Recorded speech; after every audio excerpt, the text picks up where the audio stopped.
maka cucilah kemaluan setelah kencing dengan cara yang benar. Perlu diingat, ini bukan masalah sepele, sebab ada banyak orang yang disiksa di dalam kubur hanya karena tidak benar ketika cebok setelah kencing. Seringkali kita merasa telah mencuci kemaluan kita dengan bersih dan benar. Bersih belum tentu benar. Hal ini sangat penting agar amal ibadah kita diterima oleh Allah Subhanahu wa Ta'ala.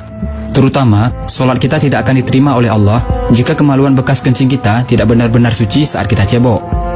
Dari Abdullah bin Abbas radhiyallahu anhu, dia berkata, Nabi Muhammad SAW melewati dua kuburan, lalu beliau bersabda, sesungguhnya kedua mayit di dalam kubur ini disiksa, dan tidaklah keduanya disiksa dalam perkara yang berat untuk ditinggalkan. Jenazah yang pertama, dia disiksa karena dulu tidak bersih ketika cebok dari buang air kecil. Adapun jenazah yang kedua disiksa karena dia dulu sering melakukan namimah atau adu domba. Kemudian beliau SAW mengambil sebuah pelepah kurma yang basah, lalu membaginya menjadi dua. Kemudian Rasulullah SAW menancapkan satu pelepah pada setiap kubur itu. Para sahabat bertanya, wahai Rasulullah, kenapa Anda melakukan itu? Beliau menjawab, semoga Allah meringankan siksa kubur keduanya selama pelepah kurma ini belum kering. Hadis riwayat Bukhari dan Muslim. Banyak orang yang merasa ibadah mereka sudah bagus, tetapi sebenarnya masih tidak terlepas dari ancaman azab api neraka hanya karena tidak benar dalam mencuci kemaluannya setelah kencing. Pada suatu hari, Sayyidina Abu Bakar pernah hendak menyolatkan mayit seorang laki-laki, tetapi tiba-tiba tersentak dengan suatu benda yang bergerak-gerak dari dalam kain kafan lelaki tersebut. Lalu disuruhnya seseorang untuk membukanya.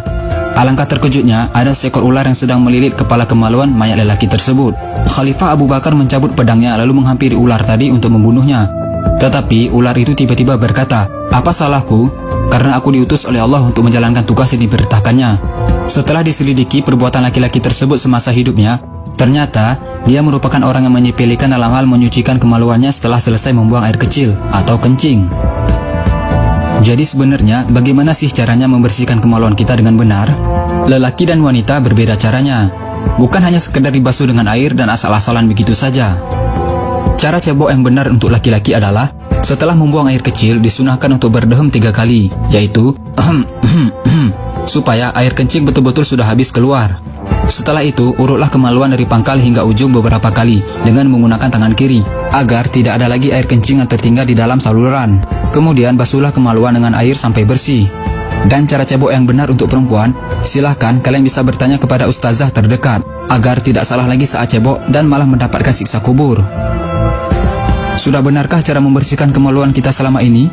Kalau belum benar, mari sama-sama kita betulkan agar kita terhindar dari siksa kubur dan siksa neraka. Karena telah dijanjikan neraka bagi mereka yang tidak istibro, yaitu orang-orang yang tidak menyucikan dirinya dengan sempurna, baik itu hadas kecil maupun hadas besar. Rasulullah SAW bersabda, barang siapa yang menyampaikan satu ilmu saja dan ada orang yang mengamalkannya, maka walaupun yang menyampaikannya sudah meninggal, maka dia akan tetap mendapatkan pahala. Ada beberapa catatan yang harus kita ingat.